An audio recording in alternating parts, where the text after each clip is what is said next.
Revako malala amin'ny tompo dia faly tena faly ny tenako indray afaka mampita izay tiany tompo ambara amintsika izay tena malalany. Dia alohan'izany ary ny ravako dia andeha hivavaka isika. Mankasitraka anao izay tompo malala ny amin'ny fitenenanao aminay mandrakariva.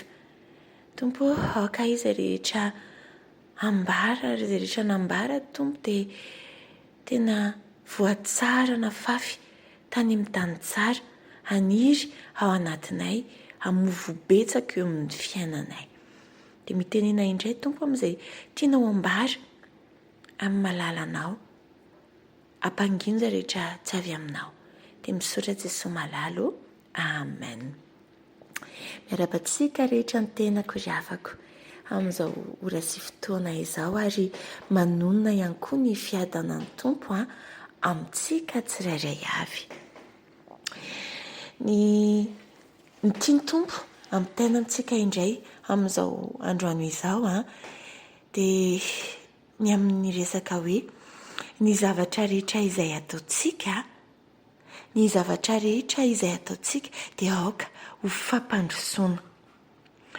Ao amin'ny Korintianina voalohany 7:12 manambara izany, dia manambara tahaka izany mihitsy ny koa ny Korintianina voalohany 12 azafady ry havako, Korintianina voalohany 12:7 aoka ny zavatra rehetra atao fampandrosoana.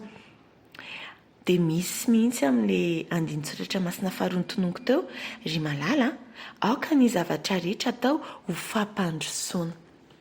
Ry havako malala, nampianatra zavatra maro ny tompo ary mamafisiny indray rehefa namaky ny tenin'Andriamanitra ny toy tao amin'ny testamenta taloha tao amin'ny mpitsara dia manambara ny momba ny tantaran'ny Samsona moa izany. Samsona izay lehilahy natokan'Andriamanitra mihitsy ary nomeny hery tsy hananan'ny olona rehetrarehetra. Afaka vakintsika rehefa malalaka isika tantaran'ny Samsona. Matomboka amin'ny mpitsara 7:12 dia 14:12 14:12. Ry havako malala, ny voavako omaly momba ny Samsona ity dia rehefa niaraka tamin'ny vehivavy atao hoe Delila izy, dia rehefa tena mahatsapa izany Filistina tamin'izany ny fahavalon'ny zanak'Israely. Samsona io zanak'Israely.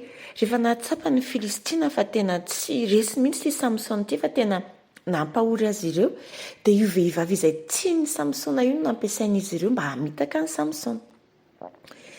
Anontany hoe aiza ny herinao? Dia rehefa nitambazana volabe izany ity Delila ity dia nanambitamby any Samsona foana hoe aiza ny herinao moa, hoe aiza moa ny herinao e. Dia tamin'ny voalohaloha izany tahaka ny nandaingainy Samsona foana le Delila. Dia rehefa elaela ihany dia niteny le Delila, tena tsy tianao mihitsy izany ve ianao mba tianahy? Mandainga amiko foana ianao ary namitaka, tsy lazainao amiko mihitsy hoe aiza nisy ny herinao ka tonga anao osa.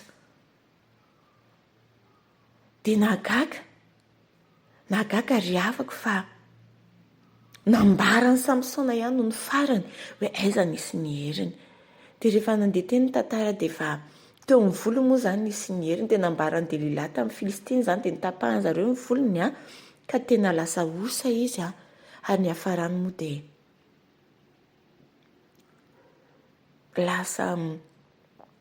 lasa nataony zareo tsinotsino ny Samsona.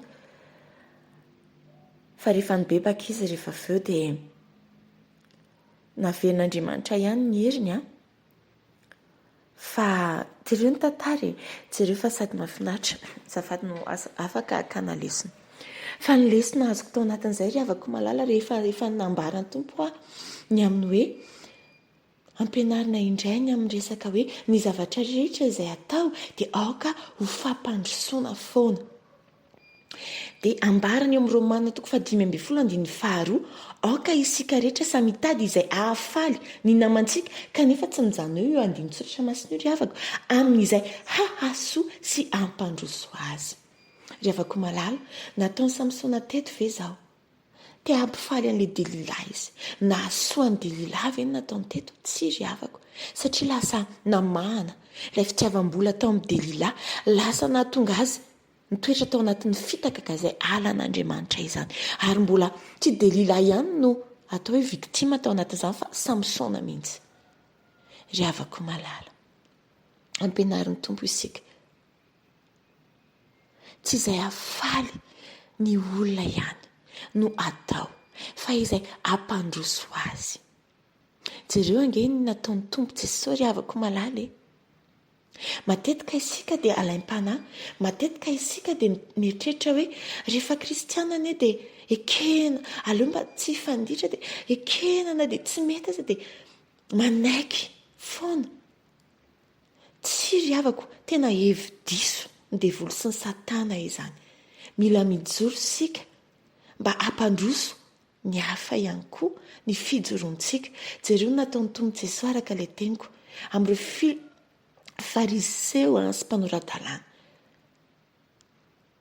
Ny Tompo Jesosy dia nametraka fianarana ho antsika mandrakariva. Mametraka fahendrena ianarantsika isan'andro. Tena nisady tokoa ny Tompo Jesosy nanambarany tsy mety tamin'ireo fariseo ireo. Nijoro hoe zao. Tsy nanafisafiny tsy mety ny Tompo, dia havako malala. Tsy haiko hoe sao dia malahelo izy ireo raha tena iko an'izao fa aleo izao hoe tsy nanao an'izany ny Tompo Jesosy. Fa nanambarany marina. Nanambarany tsy mety tamin'ireo fariseo ireo izy. Satria Andriamanitra dia Andriamanitra marina ry havako.